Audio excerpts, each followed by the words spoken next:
Let me ask you something. Have you ever finished a conversation with someone and thought everything sounded fine, but it didn't feel fine? There was just something not right. Maybe they said all the right things, all the right words. Maybe they smiled in the right places. Maybe they even laughed. But something in your body knew that there was more going on underneath. If that sounds familiar, you're not imagining it.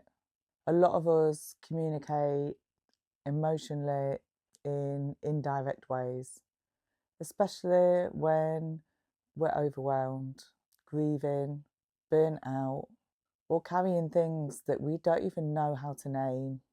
And I want to say this now. People usually don't hide their feelings because they don't trust you. They hide them because they don't feel safe yet with what they're carrying themselves. So as you're listening to this, I want you to think about someone who you care about, but also notice if any of this sounds like you. There's no right or wrong here, just curiosity. And this video is not about diagnosing anyone. It's not about analysing people that you love. And it's definitely not about forcing conversations that aren't ready to happen yet. It's about noticing, and noticing with kindness. 1.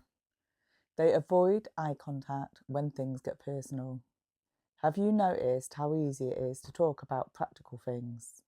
Work, plans, logistics. But the moment the conversation shifts to how are you really doing, something changes. Their eyes drop, they look away, they suddenly find something fascinating on their phone. I've seen this so many times, and honestly, I've done it myself so many times. Have you ever avoided eye contact because you didn't want to cry or didn't trust what might come out of your mouth if you were really seen? Eye contact can feel incredibly exposing. When emotions are close to the surface, being looked at can feel like too much. Some of the deepest conversations don't happen sitting opposite each other. They happen on walks, in cars, while cooking, or doing something that means that you're just side by side. If you want to create safety, soften the setting, not the question. 2, I'm fine. But the tone tells a different story. Let's talk about the many versions of I'm fine. The rushed one, the tight one, the overly cheerful one, I'm fine. The one where even as they say it, you think, I don't believe you, and I don't think you believe you either. Have you done that? Have you noticed how tone often tells the truth before words do? Words are just so rehearsed, but the tone can leak through. Sometimes people say they're fine because they don't want to worry anyone. Sometimes it's because they don't have the energy to explain. And sometimes because they genuinely don't know how they're going to explain when they don't even know themselves how they're feeling properly. Sometimes our feelings get so confusing. Let me ask you, when was the last time you said I'm fine because it felt easier than being honest? So next time you're in that situation, instead of challenging the words, gently reflect what you hear. You sound really tired. You sound like you've got a lot on. No pressure, just noticing. 3, sudden extremes in mood. Some people become louder, brighter, funnier when they're struggling. Is that if I keep smiling, no one will ask? While others disappear, they cancel plans, they go quiet. Neither is wrong, but both can be protective.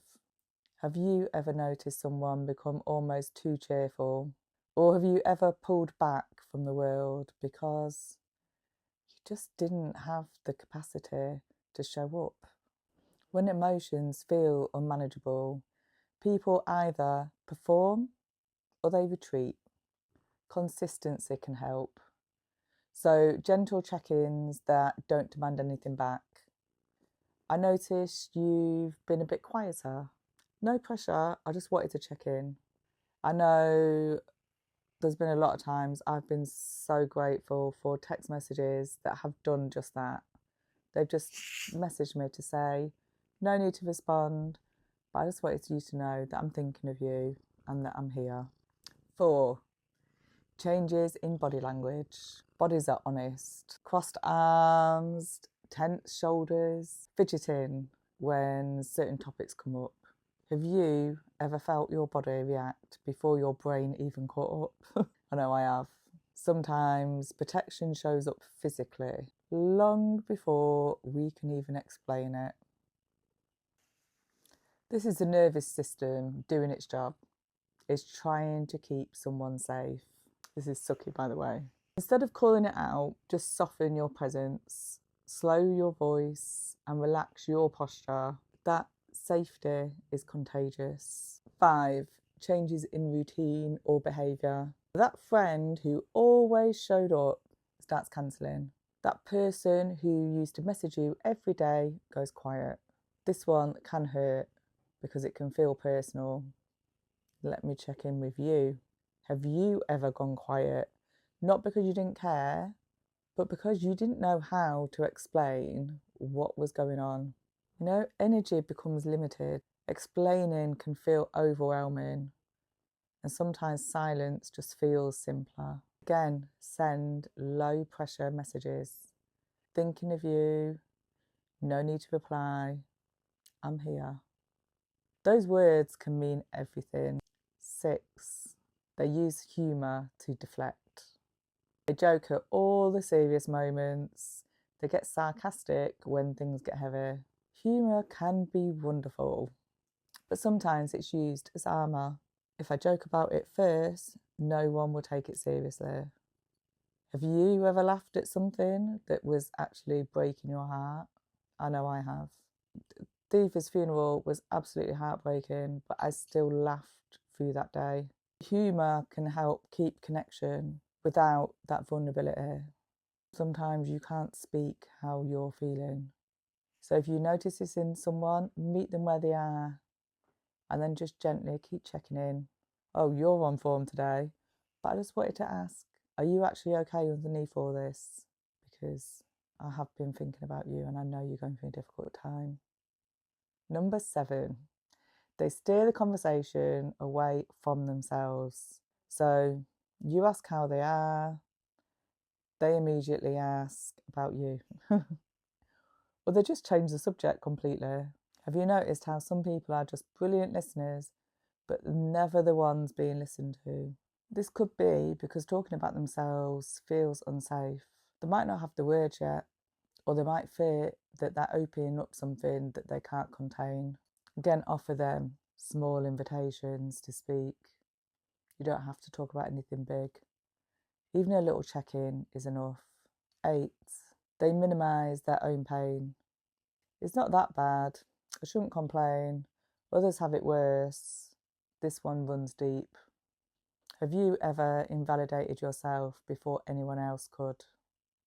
Many people were taught that their pain was inconvenient, or they've been the strong one for so long that they don't know how to stop.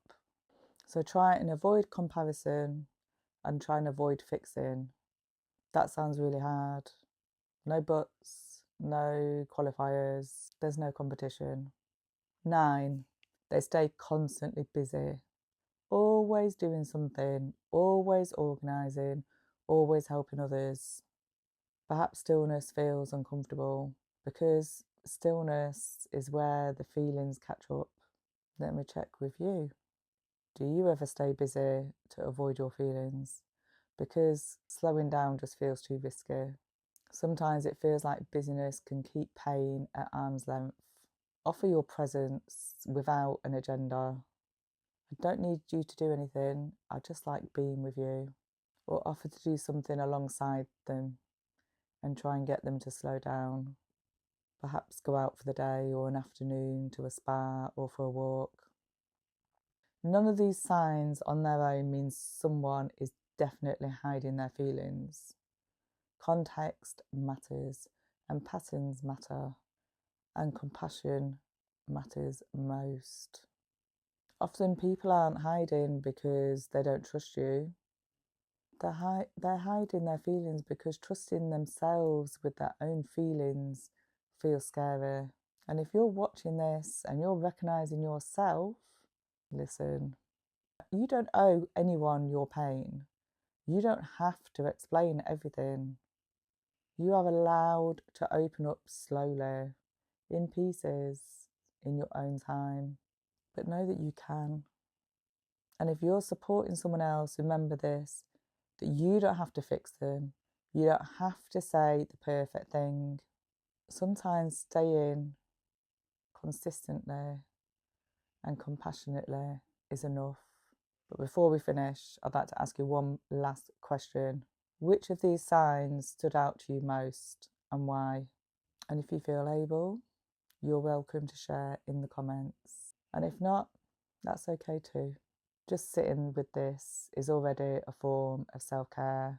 And if you are struggling or you are really concerned that one of your friends or a loved one is struggling, or even a work colleague, please get advice. I will put some helplines in the description. And if you're unsure, you can phone an organisation for advice, whether you are struggling yourself or if you're concerned for someone else. But it's always better to get the advice rather than just think, oh, are they okay? I'm not sure. If you're worried, there's a reason why you're worried. Trust your gut. Have a great day and thank you for joining me. It'd be great if you take a look at my other videos and let me know what else you'd like to hear from me. Thank you.